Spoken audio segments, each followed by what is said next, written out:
शेतकरी मित्रांनो नमस्कार. आज 6 डिसेंबर. आज दुपारनंतर काही जिल्ह्यात वादळी वाऱ्यासह पावसाचा इशारा.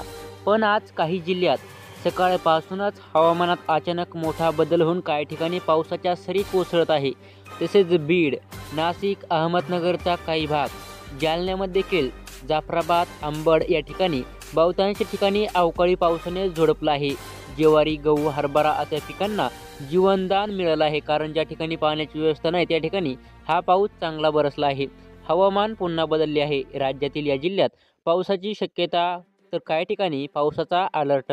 भारतीय हवामान खात्याने बंगालच्या उपसागरात तयार झालेले चक्रीवादळामुळे महाराष्ट्रात अवकाळी पाऊस पडणार असा अंदाज दिला होता. त्यानुसार राज्यातील काही जिल्ह्यांमध्ये पावसाने हजेरी लावली.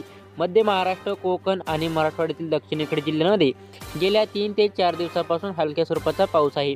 अहिल्यानगर, नाशिक, पुणे जिल्ह्यात काही भागांमध्ये पावसाने दणका दिलाय.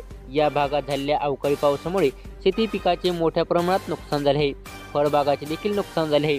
आज राज्यातील फक्त मध्य महाराष्ट्र विभागात पावसाची शक्यता वर्तवण्यात आली आहे.